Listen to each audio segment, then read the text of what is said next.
Chapter first, subject English, book name is Flamingo. चलो Flamingo का हम पहला चैप्टर देखेंगे। The chapter name is the last lesson, आखिरी पार्ट, ठीक है। अबाउट द ऑथर अल्फोंस डाउरेट 1840 टू 1897। इनका जन्म कब हुआ? 1840 में, मृत्यु 1897। Was a French novelist. जो अल्फोंस डाउरेट वो क्या थे? फ्रेंच नोवेलिस्ट थे, okay, and short story writer. वो एक फ्रांस के उपन्यासकार थे और छोटी छोटी कहानियां लिखते थे। The last lesson is set in the days of the Franco Prussian war. जब फ्रेंको प्रशियन वॉर हुई, ठीक है, 1870 से 1871 के बीच में चले, in which France was defeated by Prussia. ठीक है, प्रशिया के द्वारा फ्रांस क्या था? हरा दिया गया था। और उस समय की ये कहानी है, लेड बाय बिस्मार्क। बिस्मार्क के द्वारा इसको लेड किया जा रहा था, इसका नेतृत्व किया जा रहा था। Prussia then consisted of what now are the nations of Germany, Poland and parts of Austria. अच्छा, प्रशिया किसको कहा जा रहा है? उस समय 3 देश मिलकर के एक थे। कौन कौन से थे? जर्मनी था, पोलैंड था और ऑस्ट्रिया का कुछ पार्ट था, ऑस्ट्रेलिया नहीं, Austria. In this story the French districts of Alsace and Lorraine have passed into Prussian hands. आज इस युद्ध में क्या होता है? फ्रांस के जो 2 डिस्ट्रिक्ट्स होते हैं, एल्साइज और लॉरेन, वो किसके हाथ में चले जाते हैं? प्रशिया के, ठीक है। Read the story to find out what effect this had on life at school. अच्छा, वो तो चले जाते हैं, इसका जो असर होता है स्कूल के ऊपर क्या होता है, अब हम पढ़ करके देखेंगे, ठीक है। कहानी बहुत बढ़िया है, इससे आपको बहुत कुछ जानने सीखने को मिलेगा। पैट्रियोटिज्म इसमें काफ़ी देखने को मिलता है कि हमारी भाषा, हमारी लैंग्वेज, हमारी बोली ये कितनी इंपॉर्टेंट होती है हमारे लिए। किसी चीज़ का महत्व तब होता है जब उसके खोने का डर होता है या हम उसे खो देते हैं। चलें स्टार्ट करते हैं story. I started for school very let that morning and was in great dread of a scolding. Dread का मतलब होता है बहुत ज़्यादा डर जाना, भय होना। Specially because M Hamel had said that he would question us on participles. ये पहले क्वेश्चन का आंसर भी आपको मिल गया, ठीक है। And I did not know the first word about them. अब ये जो लेखक है ये क्या बता रहे हैं कि I started for school very let that morning. मैं स्कूल के लिए थोड़ा सुबह देर हो गई थी, तो मैं बहुत डर रहा था। क्यों डर रहा था? क्योंकि मुझे जो हमारे टीचर थे, खास करके एम हेमल, वो बहुत ज़्यादा डांटते थे। उनके डर के मारे, उनके डांट के पनिशमेंट के मारे, डर के मारे मैं बहुत तेज़ी से चल रहा था और डर भी रहा था। अच्छा, एम हेमल ने कहा था कि वो पार्टिसिपल के ऊपर हमसे प्रश्न करेंगे। उन्होंने होमवर्क दिया था, क्या था टॉपिक? पार्टिसिपल। और सबसे खतरनाक बात ये थी कि मुझे पार्टिसिपल का एक शब्द भी नहीं आता था। दैट मीन्स उसकी ABCD भी मुझे आती नहीं थी। For a moment I thought of running away and spending the day out of doors. थोड़ी देर के लिए मैंने सोचा कि काश मैं स्कूल ना जाऊं, और स्कूल से अच्छा है कि मैं यहाँ से भाग जाऊं और बढ़िया आराम से बाहर अपना समय गुजारूं। जब स्कूल, बहुत सारे जैसे बच्चे क्या करते, स्कूल बंक करते हैं, तो जो फ्रेंड है, छोटा सा बच्चा है, वो भी यही सोचता है कि चलो मैं भाग जाऊं, टीचर की डांट सुनने से अच्छा, क्लास में उनकी मार खाने, डांट सुनने से अच्छा तो मैं बाहर अपना टाइम स्पेंड करूं, जब स्कूल का टाइम खत्म हो तो घर पहुंच जाऊं। गलत बात है, लेकिन ऐसा करना नहीं चाहिए, जिसका बाद में बड़ा पछतावा होता है। इस स्टोरी से आपको ये जानने को ज़रूर मिलेगा। It was so warm so bright. अच्छा, बाहर का मौसम क्या था? बहुत ज़्यादा गुनगुना था, वार्म था, बहुत ज़्यादा उजाला वाला था। दैट मीन्स ठंडी के समय अगर धूप मिल जाए वाक़ तो क्या मज़ा है। The birds were chirping at the edge of woods. जंगल के पास ही जो बर्ड्स थी, उनकी चर्पिंग्स की, उनकी चहचहाने की खूबसूरत सी आवाज़ सुनाई दे रही थी। And in the open field back of the saw mill. Saw mill का मतलब होता है आरा मशीन, जहाँ पे लकड़ियाँ वगैरह काटते हैं, टिम्बर वगैरह मिलता है। The Prussian soldiers were drilling. वही प्रशियन जिन्होंने फ्रांस के ऊपर हमला करके उन्हें जीत लिया था, 2 जिले स्पेशली, एल्साइज और लॉरेन। उनकी जो आर्मी थी वो क्या कर रही थी? वर ड्रिलिंग, ड्रिल कर रही थी, अभ्यास कर रही थी लड़ाई की, कि कैसे वो लड़ाई करेगी। सोल्जर्स का यही काम ही है, वो आप खाली समय पे क्या करते हैं? अपने आप को फिट रखते हैं, मजबूत करते हैं और ड्रिलिंग पे रहते हैं अधिकतर वो। It was all much more tempting than the rule for participles. अच्छा, ये तमाम जो माहौल था मुझे बहुत ज़्यादा मनमोहक लग रहा था, टेम्पटिंग, लालच से भरा हुआ था, मुझे अपनी ओर आकर्षित कर रहा था, खींच रहा था उन तमाम चीज़ों से जो मैं स्कूल में बैठ के पढ़ता। दैट मीन्स पार्टिसिपल्स के रूल्स के बता। पार्टिसिपल एक टॉपिक है जैसे इंग्लिश में होता है। But I had the strength to resist. सबसे बड़ी बात है, लेकिन मेरे पास इतनी ताकत थी कि मेरे दिलो दिमाग में आए गंदे ख्यालों को मैं हटा सकता था, उनका विरोध कर सकता था, प्रतिरोध कर सकता था। And hurried off to school. और मैं अपने स्कूल के बहुत जल्दी जल्दी चलने लगा, बहुत तेज़ी से भागने लगा। दैट मीन्स मैंने जो स्टेप थी वो बहुत तेज़ी से बढ़ाने लगे। When I passed the town hall, there was a crowd in front of the bulletin board. ये भी देखिए क्वेश्चन का आंसर आपको मिलेगा। जैसे ही मैं टाउन हॉल के आगे गुजरा, मैंने देखा बुलेटिन बोर्ड जहाँ पे तमाम न्यूज़ खबरें वहाँ पे आती थी, वहाँ पे भीड़ लगी हुई है उसके सामने। For the last 2 years all our bad news had come from there. पिछले 2 सालों से जितनी भी बुरी खबरें हैं यहीं से आती हैं। मतलब तमाम शहरों को जीतना, कौन सा नया रूल रेगुलेशन प्रशिया के द्वारा लागू किया जा रहा है उनके ऊपर, ये तमाम यहीं से पता चलती थी लोगों को। जैसे कि द लॉस्ट बैटल्स, हमने युद्ध हार गए। The draft the orders of the commanding officer, जो कमांडिंग ऑफिसर थे वो कौन कौन से ऑर्डर देते थे वो सब यहीं पे मिल जाता था। And I thought to myself without stopping, अब मैं रुक नहीं रहा ये फरान, बिल्कुल चलता जा रहा, दिलो दिमाग में ख्याल आते जा रहे हैं, मैं चलता जा रहा हूँ लेकिन सोच भी रहा हूँ। एक सोच आई मेरी दिलो दिमाग में, what can be the matter now, क्या हुआ होगा, मामला क्या हो सकता है। भाई अब लोग इतनी भीड़ लगाए हैं तो मामला क्या है वहां पे। Then as I hurried by as fast as I could go, और मैं इतनी तेज चल रहा था जितनी तेज चल सकता था। The black Smith, black Smith का मतलब क्या होता है, लोहा का जो काम करते हैं, लोहार होते हैं। वॉचर, उसका जो चेला था।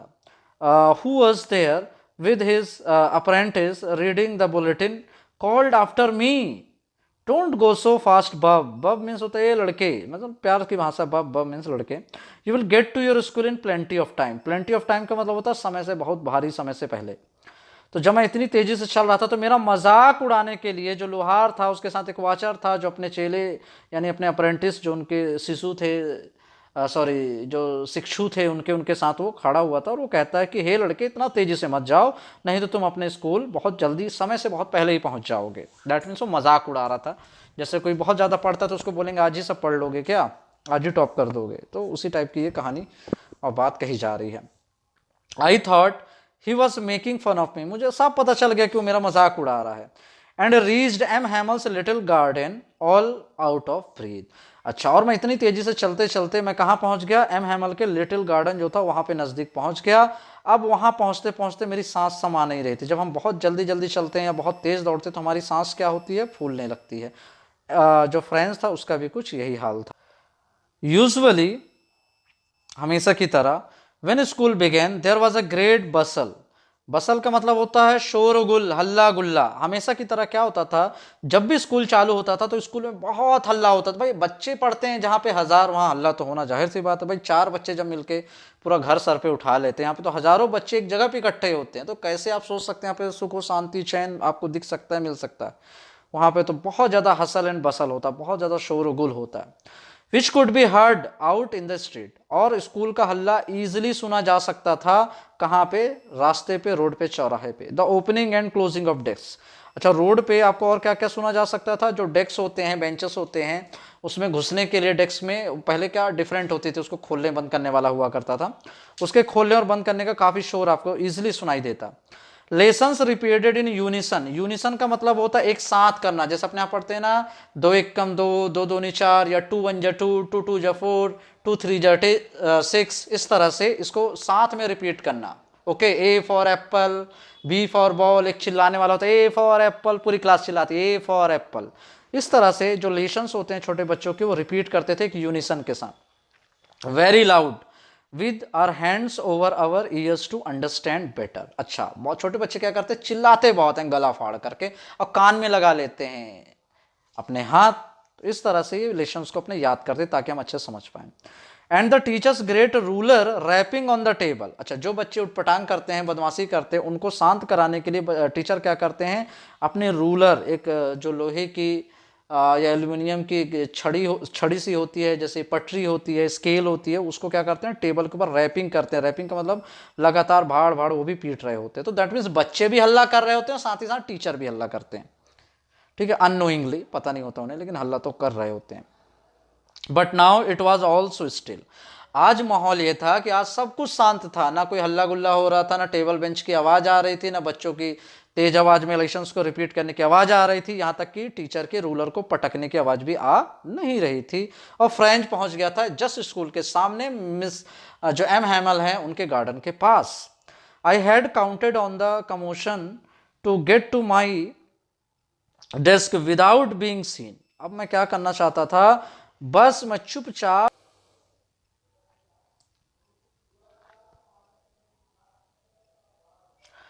That day, but of course, that day everything had to be as quiet as Sunday morning. लेकिन उस दिन ऐसा माहौल था कि सब कुछ इतना शांत था जैसे मानो रविवार की सुबह हो, जैसे स्कूल की छुट्टी हो, इसमें कोई एक बच्चा या टीचर हो ही ना। Through the window I saw my classmates. अब खिड़की के सहारे, खिड़की से मैंने झांक करके देखा कि अरे मेरे classmates already in their places. ये क्वेश्चन के आंसर भी यहाँ मिलते जा रहे हैं, पहले से अपनी जगह पे बैठे हुए हैं। ये तो बड़ा अजूबा हो गया भाई, गजब हो गया। And M Hamel walking up and down with his terrible, terrible मतलब बहुत खतरनाक, बहुत भयानक, iron ruler under his arm. अपने जो आर्म है, जो साइड आर्म है वहां पे उन्होंने जो रूलर है, ग्रेट खतरनाक भयानक सी, उसको टंगाए हुए और आगे पीछे वो टहल रहे हैं। I had to open the door and go in before everybody. और पूरी क्लास में सब लोग पहले से बैठे हुए हैं। अब भैया मेरे सामने तो बड़ी समस्या, बड़ी दिक्कत, बड़ी परेशानी, बड़ी प्रॉब्लम थी। वो दिक्कत क्या है कि अब मुझे दरवाज़ा खोलना था और दरवाज़ा खोल करके सभी लोगों के सामने कक्षा के अंदर दाखिल होना था, प्रवेश करना था, एंटर होना था। You can imagine how I blushed. Blushed का मतलब शर्मा जाना। जब आप कोई गलत करते हो, आपसे गलती होती है तो आपको बड़ी शर्मिंदगी महसूस होती है चार लोगों के सामने। अच्छा, गलती करने के बाद भी जो कोई मुस्कुराए, मूर्खता वाली हंसी उसे कहते हैं, और उसे शर्मिंदगी महसूस ना हो, ऐसे ही शख्स को क्या कहते हैं? बेशरम। Okay. And how frightened I was. अब आप इमेजिन नहीं कर सकते हैं, यू कैन इमेजिन, आप इमेजिन नहीं कर सकते, आप इमेजिन कर सकते कि मैं कितना, मुझे शर्मिंदगी महसूस हो रही थी और मैं कितना डरा हुआ था। बट नथिंग हैपेंड, लेकिन कुछ नहीं हुआ। M Hamel saw me, M Hamel ने मुझे देखा एंड सेड वेरी काइंडली, और बड़ी प्यार से बोला, अजूबा टीचर, अगर आप लेट हो जाते तो जो चिल्लाने लगते, और चिल्लाते नजदीक आकर के दो छड़ी दो रूलर लगा भी देते। आज कुछ माहौल ऐसा है कि टीचर ने मुझे देखा और देखने के बाद कुछ ना कहा, और बड़े प्यार से वो कहते हैं, go to your place quickly, जल्दी से अपनी जगह पे जाओ, लिटिल फ्रांस, छोटे France, we were beginning without you, हम बस चालू ही करने वाले थे बिना तुम्हारे। दैट मीन्स आज किसी का इंतजार ना होता, आज लेसन चालू हो जाता। आई jumped over the bench and sat down at my desk. कूदते हुए बेंच के ऊपर से मैं गया और अपने जगह पे, अपने डेस्क पे, अपने स्थान पे बैठ गया। Not till then when I had got a little over my fright. अब मैं डरा हुआ था। जब इंसान डरा होता तो बैठे होते हजार लोग, लेकिन नजर नहीं जाती कहीं। जब तक आप अपने आप को कंफर्टेबल नहीं कर लेते, उसके बाद आपकी नजर दौड़ती है चारों तरफ, फिर आप अपने माहौल को अपने चारों तरफ देख करके ऑब्जर्व करने की कोशिश करते हैं कि एक्चुअली में चल क्या रहा है।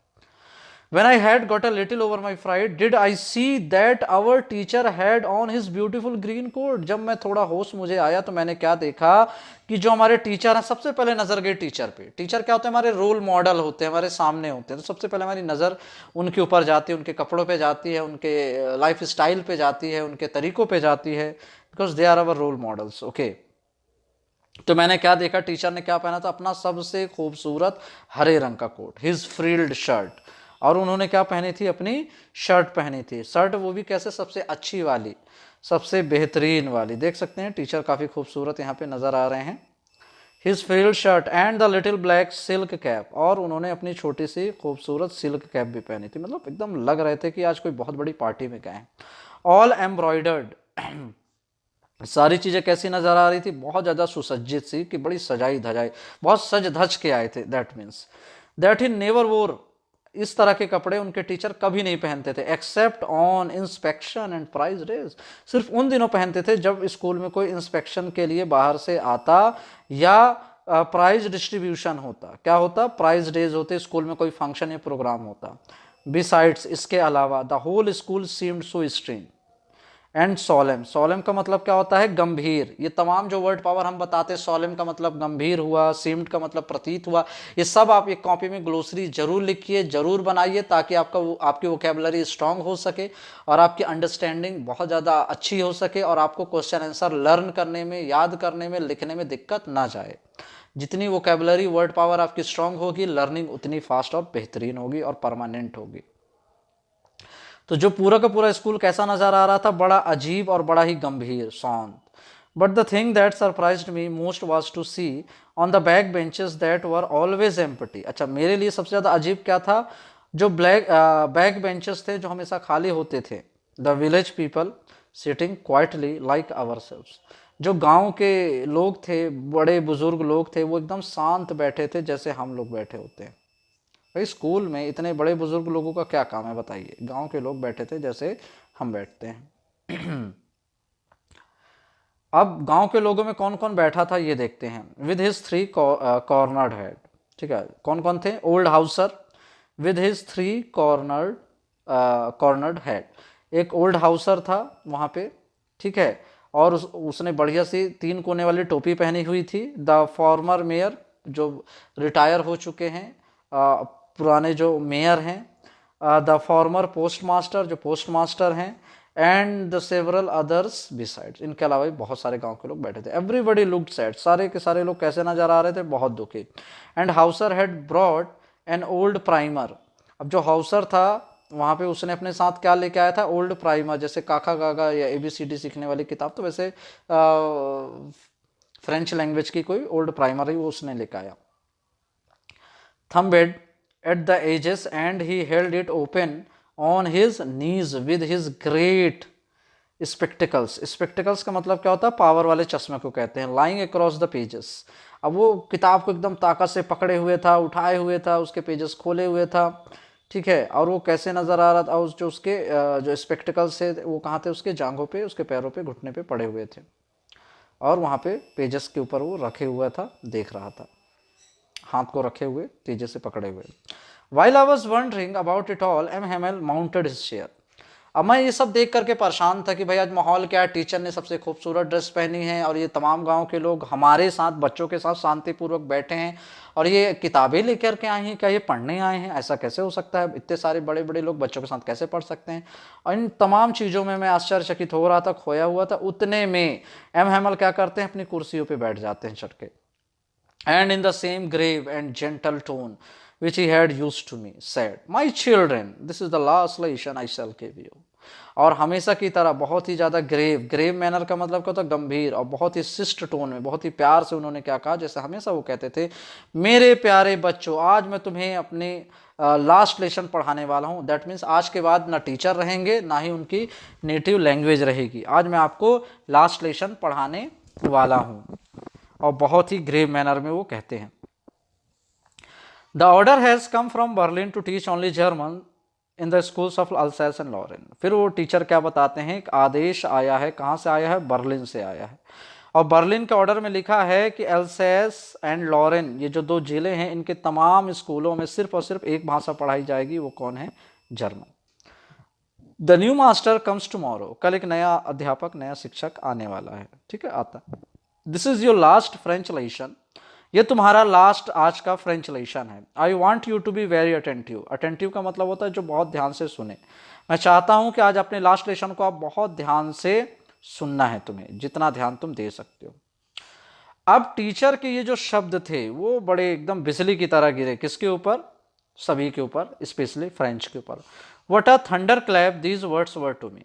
ये तमाम शब्द ऐसे थे जैसे मानो मुझसे, मेरे ऊपर एक बिजली सी गिर गई हो। Oh the wretches that was that they had put up at the town hall. मुझे लगा अरे बेचारा, अब लगता है, अब मुझे समझ में आया कि पूरे टाउन हॉल में लोग भीड़ लगा करके क्यों खड़े थे, माहौल क्या था। My last French lesson, why I hardly knew how to write, I should never learn any more. अब फ्रेंच को एहसास होता है, अरे आज तो मेरा फ्रेंच का लास्ट लेसन है। क्यों? खुद से सवाल करता है दिलो दिमाग, क्यों? ऐसा क्यों? मैं तो अपनी मातृभाषा के अच्छे से लिखने भी नहीं जानता हूँ। आई शुड नेवर लर्न एनी मोर, और इसके बाद तो मैं अब कभी पढ़ भी नहीं पाऊंगा। I must stop there then. Oh how sorry I was for not learning my lessons, for seeking birds eggs on going sliding on the Saar. अब वो कहता है कि मैं कितना बदकिस्मत हूँ, अभागा हूँ। मैं बहुत ज़्यादा दुखी होता है अपने लेसन्स को ढंग से ना पढ़ने के लिए, और उससे नहीं बनता है उसलिए।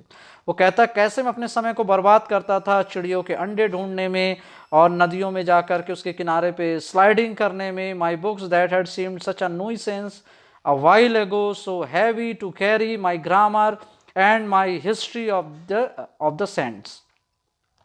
पहले उसकी अपनी किताबें कैसी नजर आ रही थी? बाधाओं की तरह, मुसीबत, परेशानियों की तरह, और उनको ढोने में उसको बहुत दिक्कत होती थी, बड़ी भारी लगती थी। उसकी ग्रामर की किताबें, उसकी इतिहास की किताबें, इतिहासों में जो संत और साधुओं की किताबें हैं, पुराने लोगों की किताबें, बातें हैं, were old friends now that I couldn't give up. अब मुझे मेरी किताबें ऐसी नजर आती जैसे मेरे बहुत पुराने दोस्त हो जिनको मैं बिल्कुल भी हारना छोड़ना नहीं चाहता था, नहीं सकता था। एंड एम हैमल टू, और एम हैमल भी यही चाहते थे। The idea that he was going away, that I should never see him again, made me forget all about his ruler and how cranky he was। जब ये सोच करके मुझे पता चला कि अब आज के बाद एम हैमल को मैं कभी नहीं देख पाऊंगा, इस तरह का विचार मुझे झकझोर करके रख दिया और तमाम उन बातों को मैं भूल गया जो मैं सोचता था कि वो कितने ख़राब हैं, मुझे पिटाई करते हैं, उनके जो रूलर से, और वो कितने ज़्यादा क्रैंकी, सब के सब सारी चीज़ें मैं भूल गया। Poor man, it was in honor of this last lesson that he had put on his fine Sunday clothes। अब मुझे समझ में आया जा करके कि बेचारे आज ही अपना संडे क्लॉथ्स कैसे पहन के आए हैं, सबसे फाइन कपड़े आज ये क्यों पहन के आए हैं। एंड नाउ आई अंडरस्टूड, अब मुझे जा करके समझ में आई सारी बातें, अब मुझे समझ में आ रहा था कि ये चल क्या रहा है। Why the old man of the village was sitting here in the back of the room। अब मुझे पता चला कमरे के पीछे ये पूरे गांव के लोग क्यों बैठे हैं। It was because they were sorry too that they had not gone to school more. और वो भी बहुत ज़्यादा दुखी थे और अपना दुख व्यक्त कर रहे थे क्योंकि वो भी बहुत ज़्यादा स्कूल में नहीं पढ़े, ज़्यादा शिक्षा उन्होंने ग्रहण नहीं की और अब उनसे उनकी मातृभाषा छीन ली जाएगी। It was their way of thanking our master for his 40 years of faithful service. और दूसरा, ये बहुत ज़्यादा कृतज्ञ थे, बहुत ज़्यादा थैंकफुल थे, धन्यवाद देने आए थे हमारे मास्टर को क्योंकि उन्होंने अब ईमानदारी से 40 साल हमारे बच्चों को, हमारे ज़िले को, हमारे एरिया को अपने उन्होंने गुजार दिए, अपनी शिक्षा देते हुए उन्होंने गुजारे। And of showing their respect for the country that was their no more. और उस देश के लिए वो आदर सम्मान दिखाने आए थे, वो देश जिनका अब रहा ही नहीं। दैट मीन्स उन पे दुश्मनों का अब क्या हो गया, कब्जा हो जाता है, प्रशिया का specially. While I was thinking of all this I heard my name called. अच्छा, मैं ये सब सोच रहा था और सोचते सोचते मैंने क्या सुना, मेरा नाम पुकारा गया।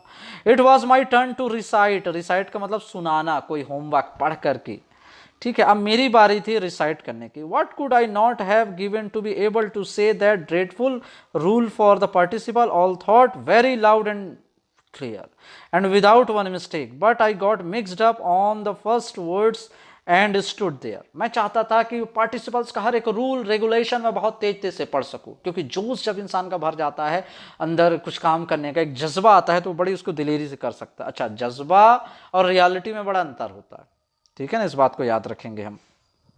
अब मैं करना तो चाहता था, अब मैं जैसे खड़ा हुआ पढ़ने के लिए, बहुत साफ बहुत तेज तेज मुझे पढ़ना था, लेकिन मैं तमाम शब्दों के बीच में फंस करके रह गया और चुपचाप वहां पे खड़ा रह गया, holding on to my desk, my heart beating and not daring to look up. अब मैं जब पढ़ नहीं पाया, अपने डेस्क पे खड़ा रह गया, मिक्स होकर के रह गया।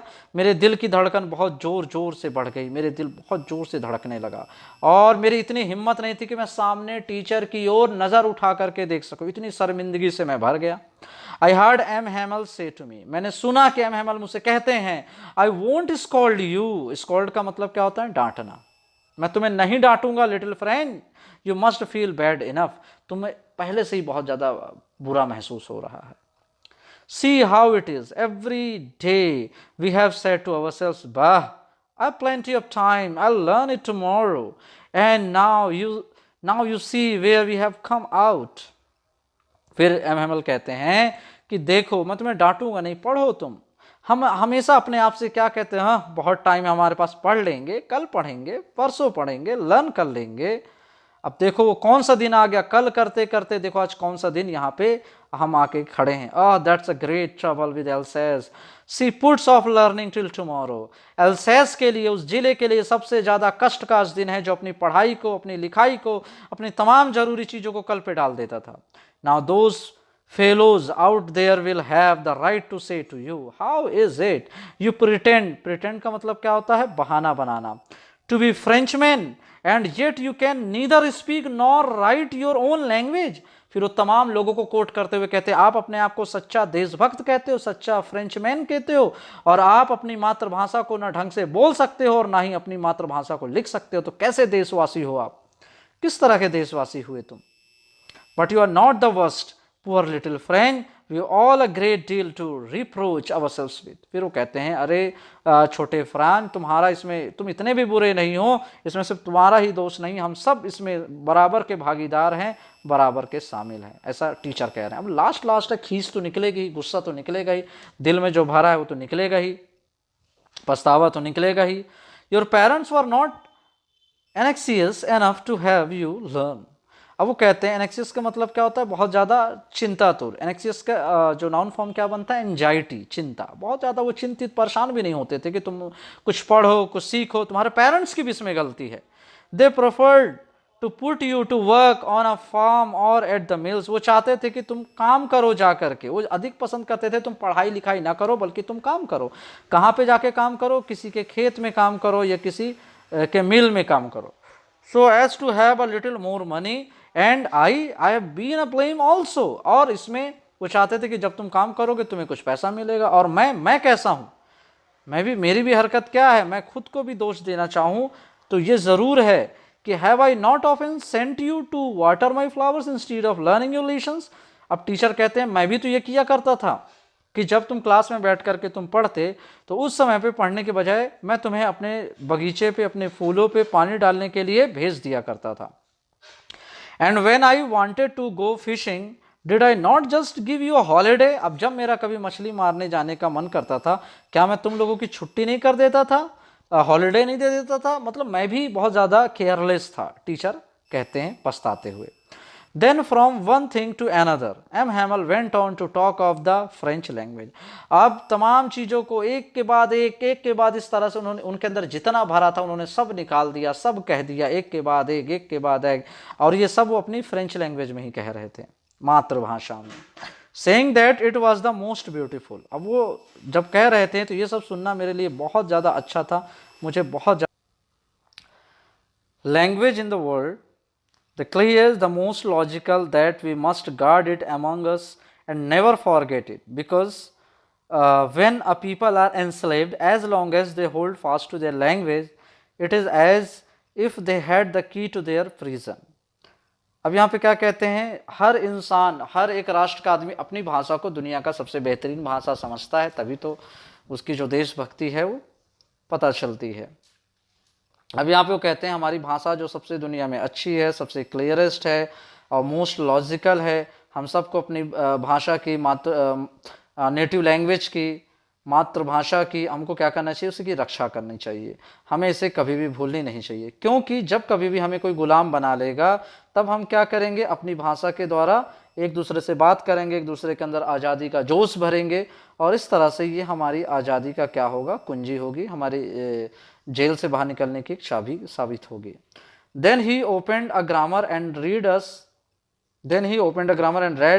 अस अ लेसन। फिर उन्होंने ग्रामर की किताब निकाली और हमारे लिए पाठ पढ़ा। I was amazed to see how well I understood it all, he said seem so easy. इस बार टीचर ने जब किताब खोली और पढ़ी तो फ्रेंच कहता मैं बहुत ज़्यादा आश्चर्यचकित था, क्योंकि मुझे समझ में नहीं आ रहा था कि ऐसा कैसा हो रहा है। मैं जो भी टीचर पढ़ रहे थे मुझे सब कुछ बहुत अच्छे से समझ में आ रहा था और सब कुछ मुझे बहुत आसान, बहुत सरल लग रहा था। I think too that I had never listened so carefully. फिर मैंने सोचा कि मैंने कभी भी इतने ध्यान से नहीं सुना था। And that he had never explained everything with so much patience, it seemed almost as if the poor man wanted to give us all he knew before going away. और इतना पेशेंस से, इतना सर्व से उन्होंने कभी पढ़ा नहीं था, कभी भी हमने ध्यान से सुना नहीं था, कभी उन्होंने एक्सप्लेन किया नहीं था। अब उनको सुन के ऐसा लग रहा था कि बेचारे एक बार में ही अपना सारा ज्ञान दे देना चाहते हैं। And to put it all into our heads to at one stroke, और हमारे दिमाग में एक ही बार में सारा ज्ञान वो डाल देना चाहते हैं।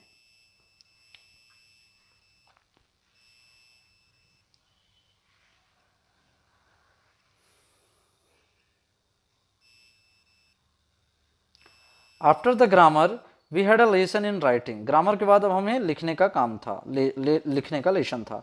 That day M Hamel had new copies for us.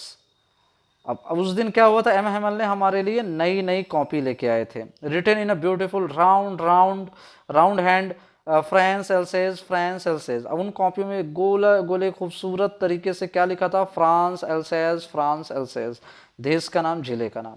They looked like little flags floating everywhere in the schoolroom, hung from the rod at the top of our desk. ऐसा लग रहा था कि वो मानो कोई वो शब्द ना लिखे हों, छोटे छोटे फ्लैग्स हों, छोटे छोटे झंडे हों जो चारों तरफ लहरा रहे हैं, सड़क से लेकर के हमारे बेंचेस तक, हमारे डेस्क तक।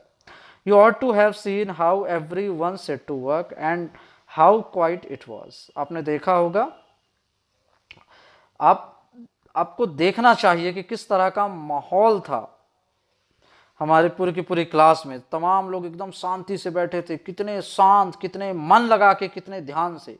The only sound was the scratching of the pens over the paper once some beetles flew in, but nobody paid any attention to them. पूरी क्लास में इजीली कोई भी साउंड सुनी जा सकती थी, यहाँ तक कि पेन को स्क्रैच करने की, हिलाने की, डुलाने की, और जो कमरे में एक आध कीड़े उड़ रहे थे उनकी भी साउंड इजीली सुनाई दे रही थी, लेकिन उनके ऊपर कोई भी ध्यान दे नहीं रहा था। But nobody paid any attention to them, not even the littlest one, who worked right on tracing their fish hooks as if that was French too. On the roof, the pigeons cooed very low, and I thought to myself, will they make them sing in German, even the pigeons? उसके बाद class में कोई किसी बात पे ध्यान नहीं दे रहा था। छत के ऊपर कबूतर बैठे थे और वो अपने नाखूनों से धीरे धीरे स्क्रैच कर रहे थे, जिसकी शोर आ रही थी जैसे वो कोई फिश हुक्स की तरह नजर आ रहा हो। फिर मैंने सोचा, क्या ये लोग कबूतरों को भी, पिजन्स को भी जर्मन में, फ्रेंच भाषा हटा करके जर्मन में गाना गाने के लिए मजबूर करेंगे? Whenever I looked up from my writing, I saw M. Hamel sitting motionless in his chair and gazing first at one thing. जब मैं लिख रहा था अपनी बेंच पे बैठे हुए, अपने डेस्क पे बैठे हुए, तो मैंने क्या देखा, मेरी नज़र गई मेरे टीचर एम हेमल के ऊपर। वो क्या थे, अपने कुर्सी के ऊपर मोशनलेस बैठे हुए थे, अपने चेयर पे कोई गति नहीं कर रहे थे, एकदम उदास सा लग रहा था, हिल भी नहीं रहे हैं, इस तरह से वो बैठे थे और किसी चीज़ को गेस कर रहे थे, बस घूरे चले जा रहे थे। Then at another, if he wanted to fix in his mind just how everything looked in that little school room. अब अपने स्कूल फैंसी, अब स्कूल के एक एक चीज़ को वो देख रहे थे। जाहिर सी बात है, कोई किसी आदमी ने अगर 30 साल, 40 साल, 50 साल, 20 साल, इवन 10 ईयर्स भी किसी जगह पे गुजार दिए हों, अपने वर्क प्लेस पे गुजारे हों, तो अगर वहाँ से उसे जाना पड़े तो उसे कितनी ज़्यादा तकलीफ़ होगी, उन चीज़ों से कितना लगाव हो जाता जहाँ हम रहते हैं, रोज़ रोज़ काम करते हैं, तो जाहिर सी बात है तकलीफ़ तो होगी। For 40 years he had been there in the same place. एक ही जगह पर उन्होंने अपने 40 साल दिए। With his garden outside the window and his class in front of him. अपने उस गार्डन के लिए, उन्हें पेड़ पौधों फूलों के लिए और क्लास के लिए। जाहिर सी बात है तकलीफ तो होगी जब उस जगह को छोड़ के जाना पड़ेगा। Just like that, only the desks and benches had been worn smooth.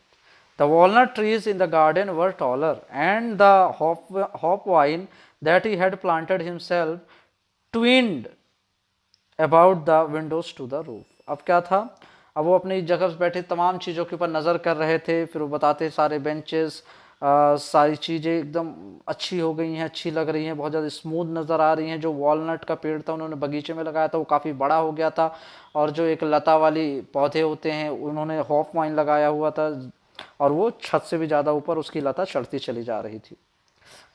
How it must have broken his heart to leave it at all, poor man, to hear his sister moving about in the room above packing their trunks for they must leave the country next day. फिर उसके बाद क्या था, easily सुना जा सकता था ये तमाम चीज़ें वो देख रहे थे। बेचारे उनका हृदय सा टूट सा गया था। ऊपर वाले कमरे में उनकी बहन यहाँ से वहाँ कुछ उठा रख रही, उसकी साउंड ईजिली आ रही थी। वो अपनी तैयारी कर रही थी क्योंकि अगले ही दिन उनको शहर छोड़ करके जाना पड़ेगा। But he had the courage to hear every lesson to the very last. लेकिन उनके पास इतना साहस था कि वो तमाम लेसन को बहुत ईजिली और बहुत ही शांतिपूर्वक सुन सकें। After the writing we had a lesson in history. Writing के बाद अब हमें किसका पार्ट पढ़ना था, हिस्ट्री का पढ़ना था। And then the babies chanted their ba be bi bo bu down there at the back of the room. Old Hauser had put on his spectacles and holding his primer in both hands spelled the letters with them. अब जब सारे लोगों ने unison में पढ़ना चालू किया, old Hauser ने भी अपना चश्मा लगा लिया, चश्मा पहन लिया और सभी लोगों ने एक साथ पढ़ना चालू किया। ये जो बा, बे, बी, बो, बू हैं उनके वर्ड्स हैं, बेसिक वर्ड्स हैं। But he had the courage to hear every lesson to the very last. After the writing, we had a lesson in history. And then the babies chanted there, ba, be, bi, bo, boo. Down there at the back of the room, old Hauser had put on his spectacles and, holding his primer in both hands, spelled the letters with them. You could see that he too was crying. His voice trembled. Tremble means kapkapana, डर के मारे या दुख या तकलीफ के मारे. With emotion. And it was so funny to hear him that we all wanted to laugh and cry. Oh, how well I remember it, that last lesson. उसके बाद क्या हुआ, अब हमें एक एक लेसन को बहुत ध्यान से सुनना था, पढ़ना था और बहुत ही ध्यान से करना था। अब उसके बाद क्या हुआ, राइटिंग के बाद हमारा जो लास्ट लेसन हिस्ट्री का था वो हमें पढ़ना था। तो जितने भी जैसे बच्चे होते हैं साथ में गा गा के पढ़ते हैं, बा, बे, बी, बो, बू, इस तरह से वो पढ़ना चालू किया। उसके बाद जो ओल्ड हाउसर थे उन्होंने अपनी प्राइमरी बुक निकाली और अपना चश्मा निकाला, स्पेक्टिकल्स निकाले और वो पढ़ना चालू किया। जैसे वो पढ़ना चालू कर रहे थे तो उनकी जो आवाज़ थी उसमें कपकपाहट थी, बहुत ज़्यादा वो डर था, जिसकी वजह से उसमें एक अजीब सी उनकी आवाज़ आ रही थी। हम सब उसकी आवाज़ को, उनके इमोशंस को देख करके बड़ा मज़ा आ रहा था उनको सुन करके, लेकिन दुख भी हो रहा था। हम सब बहुत ज़ोर से हंसना भी चाहते थे और रोना भी चाहते थे कि कैसे आज का हमारा लास्ट लेसन हम सबको हमेशा के लिए याद रहेगा। एक अलग ही माहौल है जब वो चीज़ें जो आपसे छूट जाती हैं, बिछड़ने लगती हैं, उसकी कीमत तभी पता चलती है। All at once the church clock struck 12। अब क्या हुआ, इतना सब हो ही रहा था कि जो चर्च में जो घंटा घर होता है, एक बड़ी सी वहाँ पे एक क्लॉक होती है, वो वहाँ पे 12 पे आकर के वो रुक गई।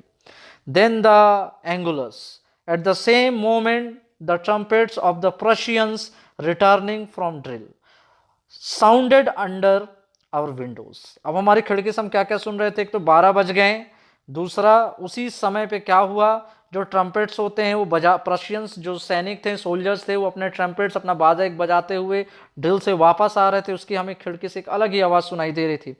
M Hamel stood up very pale. Pale का मतलब क्या होता है, फीका पड़ जाना, धुंधला पड़ जाना किसी तकलीफ या उम्र की वजह से। In his chair I never saw him look so tall. अब इतना हुआ, एम हैमल खड़े हो गए अपनी कुर्सी के पास एकदम शांत कमजोर से। मैंने इस तरह से एम हैमल को कभी नहीं देखा जो बहुत लंबे नजर आ रहे थे। माई फ्रेंड्स सैड ही आई अब वो क्या है, उनकी आवाज अटक रही है, लटक रही है, उनमें हेजिटेशन है। दैट मीन्स इंसान कभी कभी बोलते बोलते जब वो हकलाने लगता है, अच्छे से नहीं बोल पाता, दैट मीन्स वो बहुत ज़्यादा तकलीफ में है, बहुत ज़्यादा दुख में, उसके मुंह से शब्द भी नहीं निकल पा रहे हैं। But something choked him. Choked का मतलब होता है कोई चीज़ जैसे गले में फंस गई हो। He could not go on. वो कहना चाहते थे कुछ, आई के अलावा वो कुछ ना कह पाए, जैसे उनके गले में कुछ फंस गया और उसके आगे उन्होंने कुछ नहीं कहा। Then he turned to the blackboard, took a piece of chalk and bearing on with all his might he wrote as large as he could। फिर वो मुड़ गए ब्लैक बोर्ड की तरफ, चौक उठाया, चौक उठाने के बाद पूरी ताकत लगा करके जितने बड़े अक्षर वो लिख सकते थे उन्होंने लिखा। ओके, उन्होंने क्या लिखा, vive la France, vive la France. Then he stopped and leaned his head against the wall. उसके बाद वो रुक गए और शांत से हो गए, चुप से हो गए, दीवार पे अपने सर को झुका करके, दीवार से अपने सर को लगा करके वो खड़े रहे। And without a word he made a gesture to us with his hand, school is dismissed you may go. उसके बाद वो कुछ नहीं कह सके, वो उसी एक हाव भाव में खड़े रहें, उसी जेस्चर में वो खड़े रहें, पोर्शन बना करके हाथ से उन्होंने कहा कि अब स्कूल खत्म होता है, आप सभी लोग जा सकते हैं। यहाँ पे ये कहानी खत्म होती है। तो चले, इस स्टोरी में हमें पता चला कि जब किसी इंसान से किसी देश में उसी के देश में कोई और दूसरे लोग कब्जा कर लेते हैं और उससे उनकी मातृभाषा छीनने की कोशिश करते हैं, उनका सब कुछ छीनने की कोशिश करते हैं, तो वो क्या पीड़ा होती है, क्या तकलीफ होती है। इस कहानी से हमने ये सब जाना, सीखा और हमें पता भी चला। Thank you very much.